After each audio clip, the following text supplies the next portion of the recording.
مدینے والوں نے بڑی غلامی کی، کبھی کوئی شکوہ نہیں کیا. ویسے کبھی کبھی اللہ موقع بناتا تھا. کبھی کبھی نا مدینہ شریف میں ایسے ہوتا تھا. کبھی کبھار ایک دفعہ نا جب کچھ علاقے فتح ہوئے تو بڑا مال آیا فتح مکہ کے بعد. تو بخاری مسلم میں حدیث ہے.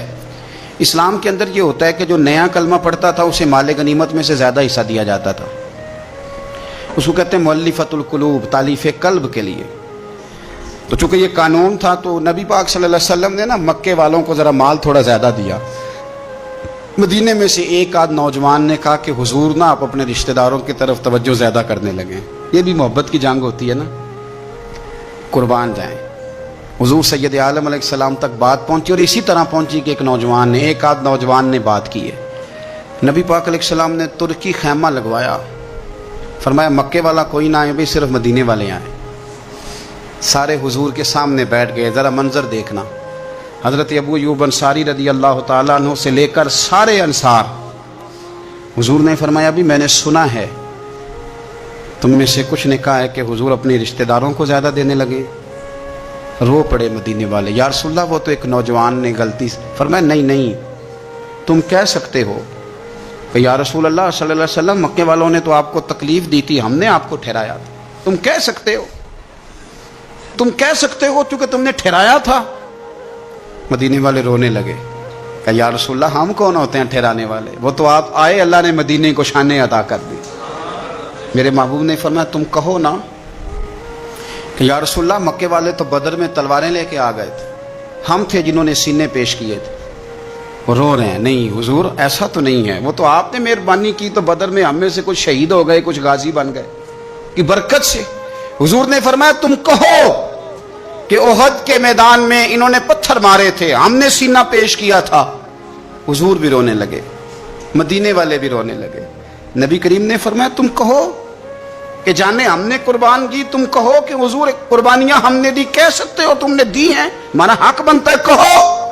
اور جب رو کے بےحال ہو گئے تو سرکار بھی روئے، کھل کے روئے، پھر آنسو پونچھے اور کریم رسول فرمانے لگے او بھولے مدینے والو، کیا تم یہ نہیں پسند کرتے کہ لوگ جب اپنے گھروں میں جائیں تو بھیڑ بکریاں لے کے جائیں، اور جب مدینے والے اپنے گھر جائیں تو اللہ کے رسول کو ساتھ لے کے جائیں؟ تم یہ نہیں پسند کرتے کہ تمہارے ساتھ میں جاؤں؟ یہ نہیں تمہارا شوق؟ دیکھو کسی کے حصے میں کچھ آیا، کسی کے حصے میں کچھ آیا، کسی کے حصے میں کچھ آیا. مدینے والے وہ لوگ ہیں جن کے حصے میں اللہ کا پیارا حبیب آیا. تمہیں رسول کریم ملے، تم کتنے خوش بخت ہو، کتنے خوش نصیب ہو. تمہیں نبی پاک کا ساتھ ملا. حضور ہے، یہ ہے ارض جنت، یہ طیبہ کی زمین ہے. جنت بھی یہیں اور مال کے جنت بھی یہیں ہے. مدینہ طیبہ کے ساتھ مسلمان کا خاص پریم رہا، خاص پیار رہا. آپ یقین کریں ہمارے پرانے لوگ جو ہوتے تھے وہ گلے ہوتے تھے کسی زمانے میں. پتہ نہیں اب نئے نوجوانوں نے دیکھے بھی ہیں کہ نہیں، اب گلے نہیں ہوتے، اب بینک اکاؤنٹ ہوتے ہیں. گلہ ہوتا تھا مٹی کا، تو بوڑھی اماں اس میں پیسے ڈالتی تھی، بوڑھی عورتیں پیسے ڈالتی تھیں. اماں یہ تو کیا کر رہی ہے؟ تو کہتے میں نے مدینہ دیکھنا ہے. کمیٹیاں ڈالتے تھے لوگ چوری، میں نے مدینہ دیکھنا. لوگ صبح شام درود شریف پڑھتے تھے کہ میں نے حضور کا مدینہ دیکھنا ہے. رب جانے سونے محبوبہ تیرے شہر دیاں بھی کی لذتاں نے. رب بھی جانے، مجھے بھی اللہ نے کچھ موقع دیا ہے، پر آپ یقین کریں ابھی بھی جب کبھی دل پورا بند ہونے لگتا ہے نا، گھبرا جاتا ہے، تو جو چیز سب سے پہلے یاد آتی ہے وہ مصطفیٰ کا مدینہ یاد آتا ہے. رب بھی جانے سونے محبوبہ تیرے شہر دیاں بھی کی لذتاں نے. ایک رون جنہاں نے ویکھیا نہیں، ایک تے رون نہ جنہاں نے. رب بھی جانے سونے محبوبہ تیرے شہر دیاں بھی کی لذتاں نے. ایک رون جنہاں نے ویکھیا نہیں تے ایک رون دوبارہ جاون لے. ایک رون جنہاں نے ویکھیا اور ایک رون دوبارہ. میرے رسول کریم علیہ السلام کا شہر نور، اس کی برکات، اس کا حسن، اس کی وارفتگی.